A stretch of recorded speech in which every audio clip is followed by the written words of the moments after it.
마태복음을 조금씩 보면서 예수님의 공생애 전체를 다시 한번 우리가 상고하고자 합니다. 지난 주간까지 우리가 족보에 대한 4시간을 따로 했습니다. 그 족보에 나오는 4사람의 여인의 행적을 우리가 보면서 그 여인들의 믿음과 그들이 어떻게 예수님의 족보에 올라올 수 있었는가 하는 것들을 우리가 보았죠. 구약을 기록한 이 마태가요, 39권이라고 되어 있는 우리 구약 성경 전체를 마태복음 1장 1절에서 16절, 오늘 읽은 바로 전 16절까지 딱 압축해가지고 기록을 했습니다. 구약 전체는 그 아브라함부터 시작하는 예수 그리스도까지의 14대, 그래서 42대로 이어지는 구약의 족보의 역사가 구약 전부다라는 거예요. 그 족보에 나오는 14대에서 그 족보에 들어가 있는 사람들이 다 예수 그리스도를 증거하는 사람들이고 예수 그리스도에게로 향하여 나아가는 사람들이었다는 것입니다. 그래서 그냥 구약을 꽉 짜면 요걸로 남았다. 요걸로. 1장 1절에서 16절. 유대인들은 마태복음을 읽으면서 빨리 이해를 하죠. 그 사람들은. 왜? 자기들의 조상들의 역사가 그대로 이어져 내려왔으니까 그분들에게는 생소한 이름이 하나도 없어요. 우리에게는 모든 게 다 생소할 뿐인데 결국 우리가 구약 성경을 알고 보니까 이 족보에 나와 있는 역사가 바로 예수 그리스도를 오게 하는, 예수 그리스도로 향하여 가는 역사였다는 것이었죠. 그게 구약이 그렇게 아주 쉽게 유대인들에게는 요약이 될 수 있었어요. 그리고 이제 다시 예수 그리스도께서 새 언약의 주인공으로 탄생하신 장면부터서 신약이 기록이 되고 예수님의 공생애가 나타나게 됩니다. 그래서 예수님이 탄생하신 그 탄생을 놓고 천사가 임마누엘이라는 단어를 구약의 이사야 선지자에게 예언하실 때 말씀하셨던 그 임마누엘이라고 하는 예언을 그대로 신약에 와서 이사야 7장 14절의 말씀은 이루어진 것이다. 이사야를 통해서 예언한 그 7장 14절의 말씀이 바로 오늘 이 예수님이 탄생하실 것에 대한 예언이었고 그 의미였다는 거죠. 이사야가 이미 말한 것을 성취하신 것에 대해서 마태가 기록을 합니다. 그래서 그 임마누엘이라고 하는 것은 예수님이 이 세상에 육신을 입고 오셔서 하나님이 우리와 함께 계신다고 하는 증표로 주신 사람이라는 거예요. 하나님이 눈에 안 보였는데 하나님이 우리와 함께 어떻게 하시느냐, 뭘 알 수 있느냐, 증거로 예수님이 이 땅에 오신 거라는 것을 표현한 단어예요. 임마누엘. 히브리 말 그대로 썼어요. 임마누엘, 임마누엘. 임이라는 것은 항상 우리, 복수예요. 우리. 마누라는 것은 함께. 그 다음에 임, 그 말은 하나님이, 엘이라는 건 하나님이 함께, 우리와. 그런 뜻이에요. 임마누엘. 하나님 우리와 함께 계신다. 이런 의미라고 말했어요. 그런데 이제 이 예수님이 등장하면서부터서 족보가 없어요. 족보가. 구약의 족보가 쭉 내려오더니만 예수님이 딱 등장하고 나서부터서는 족보가 없어요. 족보가 끝났느냐? 끝난 건 아니에요. 새로운 족보로 새로운 세상이 펼쳐지는 걸 얘기하는 거예요. 새로운 시대가 열렸다. 그것은 뭐냐 하면 지난 첫 시간에 우리가 보았던 대로 구약의 족보는 조상으로부터서 쭉 내려오는 아브라함이 이삭을 낳고 이삭이 야곱을 낳고 야곱은 유다를 낳고 유다는 다말에게서 베레스와 세라를 낳고 이렇게 쭉 조상의 역사를 얘기한 족보인데 예수님 때 와서부터서는 그런 족보가 싹 없어져 버리는 거예요. 더 이상 그런 족보가 통용이 안 되는 거예요. 우리로 말하자면 뭐 옛날 조선왕조 시대 같은 경우는 500년 동안 이시조선이라 그랬어요. 전주 이시 그러면 왕손이에요. 태조 이성계가 고려 말에 충신이었던 정도전하고 손을 잡고 고려가 망하고 조선이 탄생하는데 이시조선이 시작이 됩니다. 그리고 우리 이시조선에 나는 세종대왕의 몇 대 후손입니다. 안평대군 몇 대 자손입니다. 지금도 그런 얘기하는 사람도 있어요. 네. 그런 얘기를 나한테 와서 왜 하는지 모르겠어요. 아무짝에도 쓸모없는 걸 왜 얘기하는지 모르겠어요. 그건 다 소용없는 거고 이제는 그냥 족보가 어떻게 되는 겁니까? 우리 하나님도 우리 할아버지도 아버지 그러고 우리 아버지도 아버지 그러고 나도 하나님 보고 아버지 그러고 위로 5대 올라가고 밑으로 5대 내려와 10대가 다 모여도 하나님을 보고 똑같이 아버지 그런단 말이에요. 예. 그런 족보란 말이에요. 신세계의 새로운 임마누엘의 세계가 펼쳐지는 족보는 하나님과 나하고만 연결되는 족보예요. 하나님. 예? 내 밑으로 또 족보가 이어져 가는 게 없어요. 성경에 그랬잖아요. 혈통으로나 육정으로나 사람의 뜻으로 나지 아니하고 목사의 자식은 다 구원받는다. 그런 게 없어요. 본인이 안 믿으면 저주받는 거예요. 예. 5대째 우리는 믿은 집안인데 우리 한국에서 있었을 때 제가 그런 얘기를 종종 들었는데요. 목사님 아들이 미국으로 그때 유학을 갔더래요. 제가 한국에 있을 때 들은 얘기예요. 그런데 이 목사님 아들이 신학교를 공부를 가서 하는데 신학교 교수님 한 분이 아무개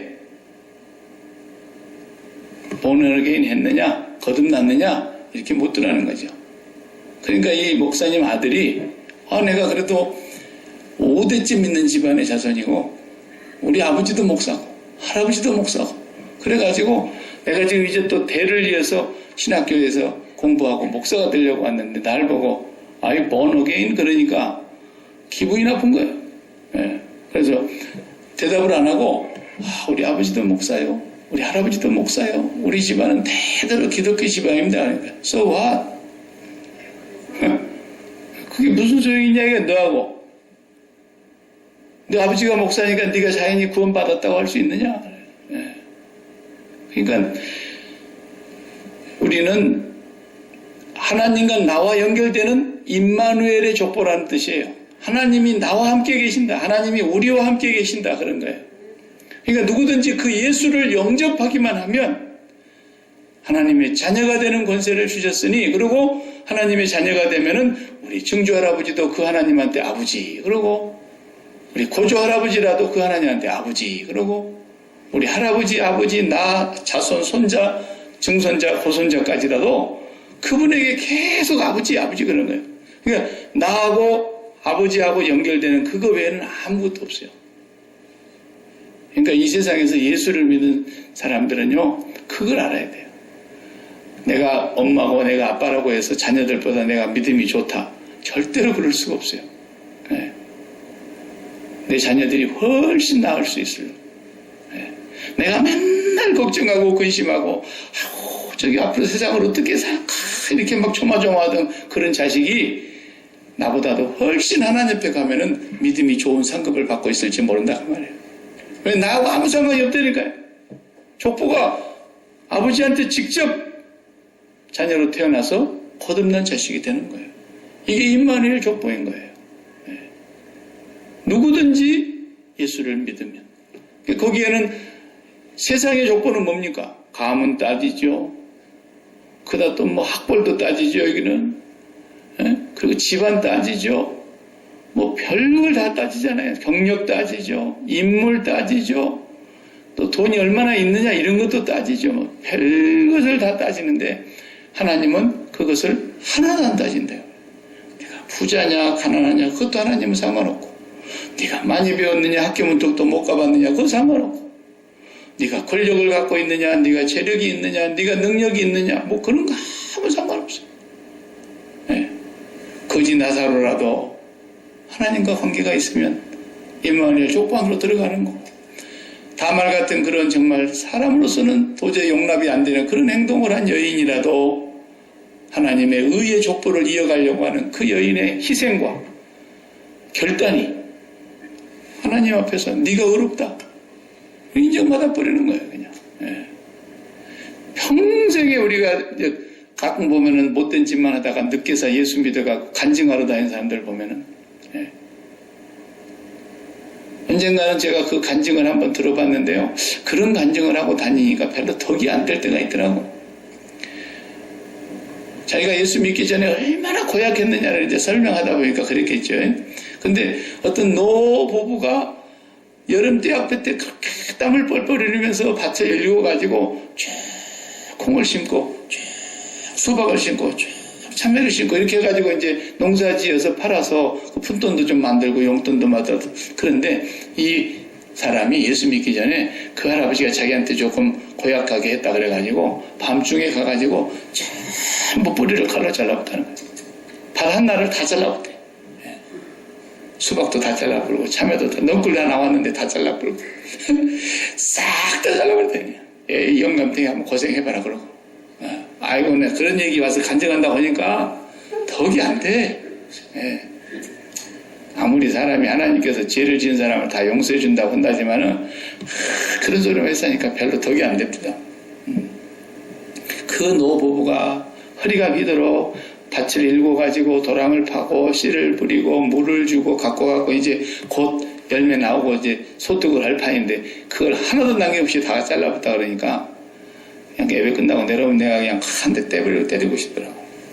어떻게 그렇게 사람이. 근데 그런 사람도 임마누엘 족보에 들어오니까 목사가 되었고 간증하고 다니더라고 말이에요. 참말로. 살인마 김대두 같은 사람, 도끼로 사람을 찍어서 군인 일가족을 다 죽인 사람 아닙니까? 자기가 군대 생활할 때 중대장이 자기를 하도 몽둥이로 많이 두드려 팼다 그래가지고 내가 제대만 하면 저놈은 죽인다 이렇게 생각하고 제대하고서 도끼 하나 구입해가지고 그 중대장 관사를 찾아가고 그냥 무작정 들어가서 다 도끼로 막 닥치는 대로 다 찍어서 죽였는데 그 중대장 증거 가고 다른 사람이 와 있었어. 그러고 잡아가고 나중에 사형시켰잖아요. 감옥에서 사형시켰는데 사형하기 전에 감옥에서 전도자 김익도 목사의 전도를 받고 예수 믿는 거야. 예수 믿는 거야. 그리고 간수들한테 전도하고 자기 사형 집행관한테 다 전도하고 그리고 찬송 부르면서 오랏줄에 딱 매여서 죽었지 않습니까? 뭐 그런 사람도 임마누엘 족보만 들어오면 하나님 용서하는 거예요. 그 위에도 그 밑에도 없어요. 나하고 하나님과 1대1이에요. 이제는 이런 세상이 펼쳐진다는 거예요. 너희가 아브라함의 자손이라고 큰소리 치지 마라. 성전을 갖고 있다고 큰소리 치지 마라. 율법을 갖고 있다고 큰소리 치지 마라. 하나님이 너희들에게 나타나셨다고 너희들이 다 구원받는 게 아니다. 이제는 하나님과 나와 1대1의 관계로 임마누엘 족보로 들어가야 된다는 겁니다. 거기로 들어가면 누구라도 하나님은 다. 그러니까 이 성경에 등장하는 인물들 다 보세요. 남편을 5씩이나 바꿔가면서 참 세상 말로는 팔자도 세고, 예? 참 그래도 행복하지 않아가지고 목이 마르는데 물도로 나왔다가 예수를 만난 그 여인이나 가늠하다가 현장에 잡힌 그 여인이나 전에 7 귀신이 들리고 기생처럼 살았던 그 막달라 마리아나, 예? 누구라도 예수님을 만나면 하나님과 나 사이에 1대1의 족보가 이루어지는 바로 이 임마누엘의 새로운 세계. 이것을 지금 마태는 예수 그리스도를 통해서 이루어지는 그 세계를 소개하고 있는 거예요. 이분이 왔다라는 거예요. 이분이. 구약의 모든 인물은 이 사람을 바라보고 이분 한 사람을 향해서 왔던 거라는 거죠. 구약 전체가. 그리고 이제 우리는 그 예수 그리스도를 믿기만 하면 그리스도를 영접하는 자가 아버지의 자녀가 되는 그 족보 속으로 쏙쏙 들어간다는 거예요. 이것을 지금 오늘 마태복음 족보 바로 뒤에서 설명하고 있는 거예요. 그러니까 고아도 괜찮아요. 고아도. 우리가 볼 때 고아가 얼마나 불쌍합니까? 어린 시절에 사랑받지 못하고 부모가 누군지도 모르고 그냥 고아원에서 그냥 찬밥 신세세 가지고 살았던 그런 사람들, 다 그렇게 살았던 사람들 중에도 예수를 바로 믿는 사람들은 얼마나 위대한 하나님의 일꾼들이 됩니까? 링컨도 어렸을 적에 어머니가 일찍 돌아가셨다 그러잖아요. 네. 그렇지만 어머니가 일찍 돌아가셨어도 세계에서 가장 존경받는 남의 나라 대통령인데도 링컨을 그렇게 사람들이 존경한다잖아요. 네. 그 왜 그렇습니까? 부모로부터서 이어지는 게 아니고 하나님으로부터서 임한다는 거예요. 임마누엘 족보 안에 들어간 사람들은 경력이 화려하냐, 뭐 이력서가 얼마나 화려하냐 이런 거 없다라는 거예요. 그냥 하나님과 내가 연결되어서 하나님과 함께하는 그 삶 속에서 하나님의 지혜도, 하나님의 지식도, 하나님의 능력도, 하나님의 은총을 누리면서 살아가게 되는 삶이 되어버리기 때문에 부모가 일찍 돌아가신 고아도 괜찮아요. 신체가 아예 불구로 전부터서 태어난 사람도 세상 사람들이 볼 때는 부모가 죄가 많아서 저랬을까, 자기 죄가 많아서 그랬을까, 제자들도 물어봤잖아요. 예수님한테. 날 때부터 어떻게 저런 소경으로 태어났느냐. 그렇지만 주님이 보실 때는 그렇게 대답 안 했어요. 하나님이 하시고자 하시는 일을 나타내려고 그런 것이다. 그 사람의 눈을 띄워주면서 그 사람도 하나님의 자녀가 되니까. 그러니까 우리 강영호 박사님 같은 분은 미국의 백악관에서 장애인들을 위한 정책을 펴는 데 있어서 그 차관 밑에서 일을 하는 분이었어요. 백악관 안에서. 부시 대통령 행정부 때. 그분은 중학교 때 공 차다가 공이 그냥 너무나 세게 와서 자기 얼굴을 때리는 바람에 두 눈을 다 실명했어요. 눈에. 그리고 어머니가 또 자기가 그렇게 되면서 너무 충격에 돌아가셨어요. 그리고 자기 아버지 돌아가시고 자기 여동생 하나 있는 거 고아원에서 헤어지고 그래가지고 그냥 뿔뿔이 다 흩어져 가지고. 그렇지만 그 강영호 박사 보십시오. 하나님을 만나니까 박사학위를 받고 그 아들을 둘 낳았는데 하나는 변호사고 또 하나는 뭐더라? 하여튼 굉장한 그런 가문을 일으켰어요. 어떻게 그렇게 가능할까요? 하나님을 만나서. 이 임마누엘 족보 안으로 들어가면은 그냥 자기가 장애인으로 태어나도 괜찮다는 거예요. 장애인으로 태어나도. 전에도 제가 소개한 적이 있지만 그 스웨덴에서 태어난 레나 마리아. 그분은 뭐 워낙 유명하니까 인터넷에서도 다 사람들이 보고 그러잖아요. 레나 마리아는 태어날 때 두 팔이 없이 태어났고 두 다리 중에 하나는 멀쩡하고 하나는 무릎 정도까지 내려다가 다리가 더 이상 안 자란. 그러고 외발로 서 있잖아요. 외발로. 그러게 하는 그 레나 마리아도 1969년생이니까 지금 나이가 꽤 많아요. 이분이 전 세계에 초청을 받고 간증하고 다닐 때 뭐라고 말합니까?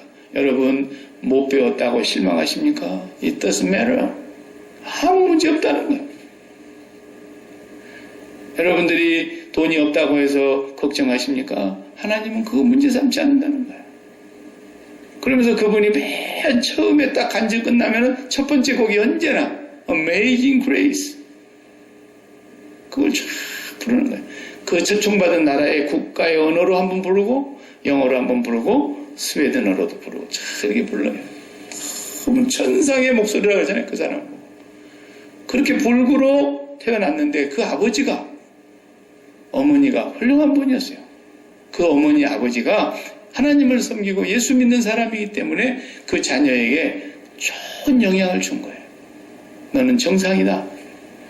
다 특수학교, 장애인 학교를 보내야 된다 그러는데 전문가들이 기를 수 있는 곳으로 가야 된다 그러는데 no. 우리 아이는 정상입니다.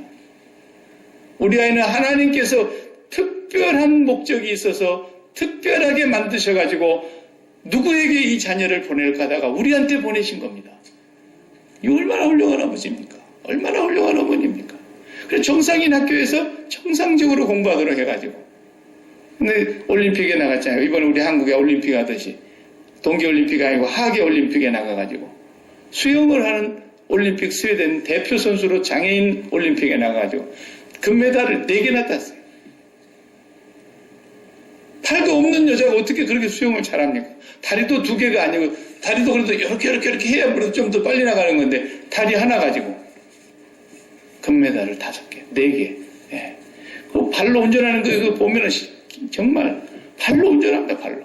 외발로. 발로 화장하고 발로 밥 먹고 발로 머리 감고 다 해요.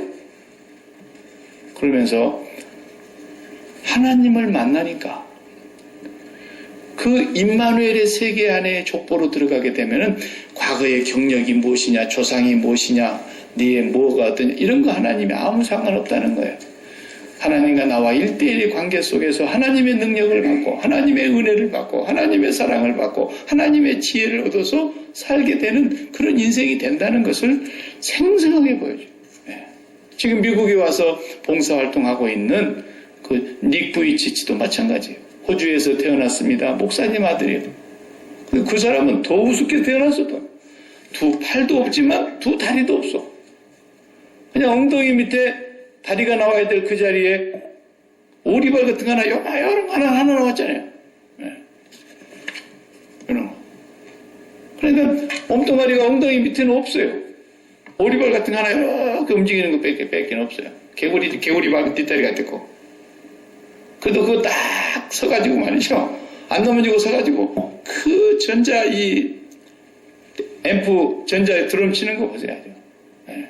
그리고 얼마나 노래를 잘하는지요. 그 양반도 요즘 전 세계를 돌아다니더만요, 보니까. 멀쩡하게 생긴 사람들이 다 절망하고 염려하고 걱정하고 근심하고 그러는 사람들 앞에 가서 나를 봐라. 그래서 처음에 딱 올라가면 탁 자빠져집니다. 스스로 자빠져지고 자기가 넘어져요, 그냥. 탁 넘어지는데 팔도 없지 다리도 없지 어떻게 일어납니까? 일어날 수가 없잖아요. 누가 이렇게 반드시 다시 세워주기 전에는 오뚜기도 아니고. 그런데 그걸 일어납니다. 끝까지 일어나는 모습을 보여주면서 간증을 딱 시작하잖아요. 예. 그 닉 부이치치가 미국에 와서 박사학위 받았어요. 캘리포니아 와가지고. 그리고 이제 그런 사람들을 향한 사회 그런 봉사자로 다니면서. 예. 그걸 보면은요, 임마누엘 족보는 정말 신비한 거예요. 무당이 부모라도 괜찮아, 무당이. 그런 사람 집에서 목사도 나오더라고요. 임마누엘 족보는 이런 놀라운 은혜가 있는 거예요. 어떤 집안이든지 누구든지 다 막론하고 예수 그리스도를 영접하고 예수 그리스도와 함께 십자가에 죽고 예수 그리스도와 함께 연합하여 부활하고 예수 그리스도와 함께 그 마음이 아버지께로 향해서 가는 사람들은 조금도 부족함이 없어요. 네. 어떻게 우리가 좀 그런 사람들을 보면 어떤 때는 부끄러울 때가 있어요. 아니 저렇게 태어나가지고 저렇게 세상 사람들한테 볼 때 불편하게 보이는 사람도 조금도 얼굴에 보면 그늘진 구석이 없는데 그게 왜 그렇게 가능할까요? 두 번째 우리가 생각해야 될 것은 임마누엘 족보라는 그 새로운 세계의 족보는 어떤 의미가 있느냐면 지금 마리아가 처음으로 천사로부터서 네가 아들을 낳을 거라는 고지를 받고 있는 거예요. 천사가 알려주는 거예요. 지금 천사 수태고지라 그러죠. 네가 아이가 잉태될 것이고 그 낳는 아이가 예수가 될 것이다. 이름을 예수로 하라. 그러면서 천사가 와서 알려주는데 그때가 언제입니까? 본래요? 그 옛날 그 이스라엘의 역사를 보면요. 베들레헴에는요. 결혼하지 않는 처녀가 그렇게 많았대요. 결혼 않고 평생을 보낸 사람들이 그렇게 많았대요. 왜 그랬을까요? 이사야 선지자가 보라 처녀가 잉태하여 아들을 낳을 것이요. 그랬고 미가 선지자가 미가서 5장 2절에 어디에서 태어난다 했는데 베들레헴에서 태어난다 했단 말이에요. 그 베들레헴 여자들은 결혼을 안 한 사람이 그렇게 많았다는 거예요. 혹시 자기가 낳을까 봐서. 처녀한테서 나온다 그랬으니까. 근데 거기서 나오면 오직 좋아요. 근데 이 베들레헴 여자도 아닌 사람을 마리아를 하나님께서 요셉이 베들레헴 고향의 사람이 아니냐. 요셉이. 마리아는 베들레헴이 고향이 아닌데. 그러니까 이 여인이 얼마나 꿈에 부풀어 있었겠습니까? 정혼한 사이니까. 히브리 법에는 정혼을 하면은 부부입니다. 우리나라는 이거 약혼이라 그러는데 성경에 정혼했다는 건 부부예요, 부부. 단지 아직 결혼식을 행하지 않았기 때문에 1년 동안 기다리는 거예요. 정혼해놓고. 반드시 부부로 인정이 되는 거예요, 이미. 그런데 부부가 될 준비를 하면서 1년 동안을 기다리고 있는 이 정혼 기간 동안에 아이가 생긴다 그러니 이게 말 같은 얘기를 해야죠. 이게 마리아에게 기쁜 소식이 됩니까? 마리아는 지금 꿈에 부풀어 있는 거예요. 신혼의 꿈을 이제 꾸리고 있고 결혼하면 내가 어떻게 살겠다는 꿈이 있는 거고 자기 나름대로 인생의 계획과 설계가 있는 여자라고요. 근데 여기 무슨 초치기도 아니고 뭡니까 이게? 결혼도 안 한 여자가 정혼해놓고 지금 다 남편 맞이할 준비하고 있는 마당에 배가 부른다 그러니 이건 신명기 21장인가요? 거기 보면 결혼하고 정혼한 여자가 아직 사내를 만나지 못했을 텐데 정혼한 여자가 아이를 가졌으면 밖으로 끌어내놓고 돌로 쳐서 죽이라 그랬다고요. 이런 소식인데 어떻게 마리아가 그걸 기쁨으로 받아들일 수가 있겠어요? 그러니까 임마누엘의 족보에 들어가려고 하니까 어떻게 됩니까 마리아가? 저는 주의 계집종이오니 말씀대로 이루어지이다 이러고 마는 거예요. 그게 무슨 얘기입니까? 당신이 하시는 말씀대로 되기를 바랍니다 이런 거예요. 그 말은 그 뒤에 배경이 뭐겠어요? 이러다 내가 죽어도 할 수 없지요 라는 거죠. 그 말씀을 내릴 때 요셉이라고 그날 하더라도 좀 같이 있게 하시든지 하나님께서 요셉하고 같이 있는 자리에서 생생하게 당신도 들었죠? 내 딴 이런 거 아니에요? 이렇게 했어야 되는데 요셉은 없었어요. 혼자 들었어요. 요셉이 자기 약혼녀가 배가 불렀다는 얘기를 들으니까 요셉은 의로운 사람이라고 그랬어요. 이 파혼을 하려면은 내한테 손해가 하나도 없습니다. 서로 이게 자기 먼저 찾아야 돼. 자기 체면을 먼저 챙겨야 되잖아요. 다음 혼사자리 안 막히게 하려면. 그러니까 요셉이 먼저 까발려야 되는 거예요. 나는 깨끗하다. 근데 의로운 사람이라 저를 드러내지 아니하고 조용히 해결하려고 했다는 거예요. 참 의로운 사람이에요. 네. 우리 같으면 그냥 우리 딸 혼사길 안 막히게 하려고 막 얼마나 가서 까발려야 됩니까? 우리 딸은 아무 문제가 없는데 막 이래야 되고 우리 아들도 아무 문제가 없는데 잘 모르겠다고 서로 그냥 자기의 의로움을 밝히려고 난리를 칠 텐데 요셉은 도리어 마리아의 그 부끄러운 모습을 혹시라도 사람들이 알까 봐서 조용히 끝내려고 그랬는데 그때 천사가 요셉에게 현몽했습니다. 요셉아, 네 안에 마리아 데려오기를 두려워하지 마라. 저에게 잉태된 것은 성령으로 말미암아 잉태된 것이다. 그래서 이제 요셉이 그 말씀을 받아들이고 아내를 자기 집으로 데려갔지만 아이를 낳을 때까지 동침하지 아니하니라 그랬어요.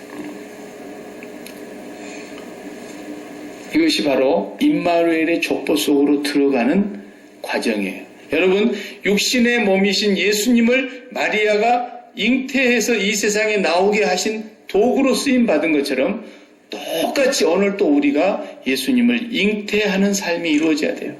그게 무슨 얘기냐? 우리가 어떻게 예수님을 잉태한단 말이냐? 그 말은 마리아는 육신의 몸으로 이 세상에 나아도록 성령이 잉태하게 해서 태어나게 하신 도구였다면 우리는 예수 그리스도께서 십자가에 죽으시고 부활하신 그 우리의 구세주가 되신 그분을 우리의 마음이 잉태해야 된다 그 말이에요. 우리 마음 안에 와서 사셔야 돼요. 그게 우리가 잉태하는 것이라고 비유할 수 있다 그 말이에요. 우리 마음에 들어오셔서 사셔야 되는데 그분이 우리 마음에 들어오시려면 어떻게 그게 가능하겠냐는 거예요. 마리아와 똑같은 믿음이 고백되어져야 되는 거예요. 마리아는 자기를 포기해버린 거예요. 여자의 길을 포기했습니다. 결혼이 깨져도 질 수가 없는 것입니다. 아니 극단적으로는 내가 끌려나가서 돌멩이에 맞아 죽는 한이 있어도 당신의 말씀대로 이루어지이다. 이렇게 하고 만 거예요. 자기의 의, 자기의 생각, 자기의 계획, 자기의 꿈 다 포기해버린 거예요. 다말도 그랬잖아요. 거기서 임마누엘의 역사가 일어나게 된 것입니다. 만약에 마리아가 반대로 아닙니다. 나는 꿈이 따로 있습니다. 나는 남편이 따로 있습니다. 나는 결혼하면 신혼살림의 꿈을 갖고 있습니다. 나의 가정은 앞으로 이렇게 이루어갈 것이고 나는 절대로 이걸 받아들일 수 없습니다. 임마누엘 역사는 없는 거죠. 마리아는 모든 것을 다 포기한 채 하나님의 말씀이 내게 그대로 이루어지도록 예수님을 잉태하고 임마누엘의 역사가 이루어진 것처럼 오늘 우리도 마찬가지예요. 예수 그리스도를 마음에 우리가 잉태한다는 것은 마음에 모신다고 하는 것은 예수님을 모시는 것은 어떻게 가능합니까? 내가 죽어야 가능한 거예요. 내 생각, 내 의지, 내 꿈, 내 비전, 무슨 내 인생에 아무것도 그런 거 소용없어요. 그런 걸 이루기 위해서 예수님을 내 마음속에 모셔드린다? 이것은 있을 수가 없어요. 모셔드릴 수도 없거니와 예수님 오시지도 않아요. 괜히 자기 혼자서 예수님 왔다고 착각하고 있는 거지. 상상 임신을 하고 있는 거예요. 아무것도 아니에요. 나는 철저히 죽고 내 안에 그리스도께서 사시는 그 삶이 바로 우리는 부활하신 예수 그리스도를 잉태하는 것이고 십자가에 죽으신 예수 그리스도를 잉태하는 거예요. 우리의 삶이 그렇게 해서 임마누엘의 족보 속으로 우리도 지금 들어간 겁니다. 그렇지 않고는 못 들어가요. 임마누엘의 역사 속에 우리가 들어가기 위해서는 예수님이 마리아의 몸에 육신으로 잉태된 것처럼 우리의 몸에는 이제 부활하신 예수님께서 잉태되듯이 우리 마음 안에 사셔야 된다. 그러면 그것이 임마누엘의 역사로 이루어져 간다. 임마누엘의 역사로 계속해서 주님이 내 안에 사시는 삶이 가정에서 이루어질 것이고 주님이 내 안에서 사는 삶이 직장에서 이루어질 것이고 사람과의 관계 속에서 내 안에 예수님이 사는 삶이 이루어질 수밖에 없다. 왜? 마리아도 그랬지 않느냐. 자기를 포기하고 하나님의 말씀과 그 뜻대로 이루어지다 하니까 마리아의 몸을 통해서 임마누엘의 역사가 일어났고 마리아의 몸을 통해서 예수님이 이 땅에 육신으로 오시는 일이 벌어졌고 하나님의 구원의 역사가 펼쳐지게 된 것처럼 오늘 우리도 예수 그리스도를 나의 주님으로 정말 모시고 내 안에 오십시오 하려면 내 안이 깨끗이 청소가 되어야 하는 거예요. 그래서 성령이 어느 곳에 임합니까? 너희가 예수 각각 회개하고 예수 그리스도의 이름으로 세례를 받으라. 그리하면 죄 사함을 받으리니. 그러고 나면 어떻게 되나요? 성령을 선물로 주신다 그랬어요. 우리가 죄 사함 받아야 성령 받는 거예요. 죄 사함 받아요. 그 죄 사함이 뭡니까?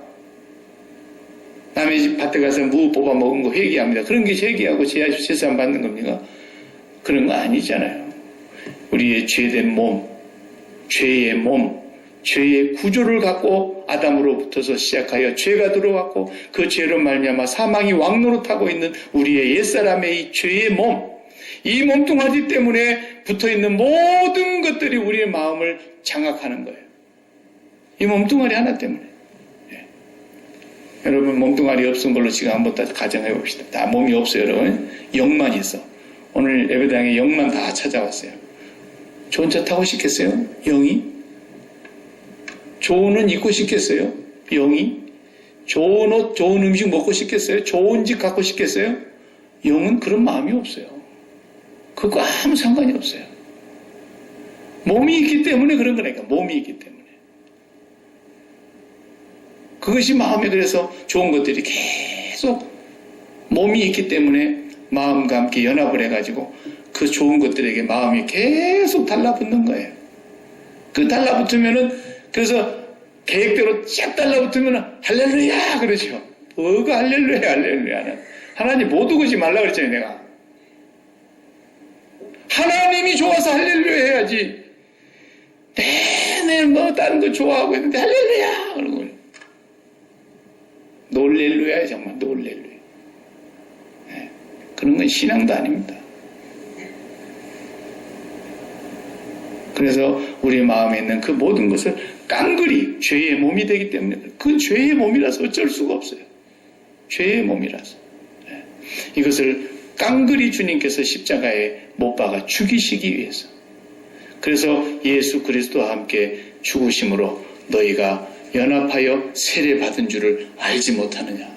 예수 그리스도와 연합하여 세례를 받았다면 예수 그리스도와 함께 너희가 장례를 지낸 것을 왜 알지 못하느냐. 계속 바울이 그 로마서에서 그래서 강조했던 거죠.